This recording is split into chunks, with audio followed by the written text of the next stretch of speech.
tour d'avance avec France Bleu. Bonjour, c'est Christian Prudhomme, le directeur du Tour de France. Mardi 30 juin, Sisteron-Orsières-Merlette. Une étape pour les grimpeurs, pour les favoris du Tour de France. Orsières-Merlette, c'est pour les plus anciens, la légende du Tour. Luis Ocaña qui s'échappe, qui distance Eddy Merckx en 1971. Que sera l'étape aujourd'hui? En tout cas, elle s'ouvrira assurément aux grimpeurs. Peut-être un favori du Tour, peut-être un outsider.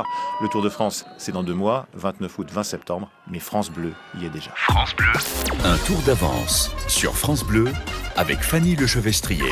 On quitte donc Sisteron ce matin en passant au pied de l'impressionnant rocher de la Baume. Direction les Hautes-Alpes dont on aperçoit les contreforts au loin. Au bord de la route, des vergers à perte de vue. Et première fois aussi, c'est à signaler qu'on a des nuages sur notre parcours. Je crois qu'on s'est perdu. Pas gagné, heureusement qu'on n'est pas à vélo. Alors en fait on est à Dévoluy, kilomètre 83 et on cherche l'office du tourisme. On a rendez-vous avec sa directrice parce que Dévoluy est tout simplement l'une des 2 premières stations en France à avoir obtenu le label AFNOR. On voudrait comprendre de quoi il en retourne. Bonjour. Enchantée, vous avez fait bonne route? Oui, ça a été, c'est superbe là. Ouais. Muriel Buffière est la directrice de l'office du tourisme des stations du Dévoluy.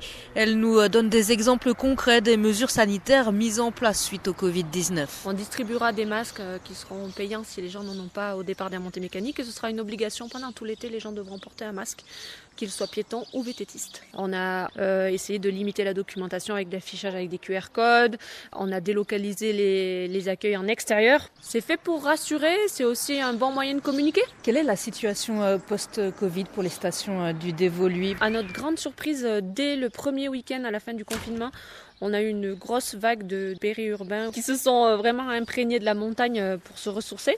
À date, aujourd'hui, on compte 8 points de moins dans les réservations estivales. Mais finalement, c'est plutôt positif parce que c'est pas beaucoup. On a encore un petit peu de marge de manœuvre pour faire grimper tout ça. Les directions Orsières-Merlette pour nous et quelques travaux dans la montée finale. Bonjour. Il faudra suivre la voie de gauche. Restez bien à gauche. Et de tirer la bande, là, c'est encore fait. Vous faites la route pour le tour? Oui, fait beaucoup de montées. Là. On y est une semaine, 10 jours. Ben, ça fait du boulot. Ouais, faites comme ça, contournez le trou. Merci. Merci à vous.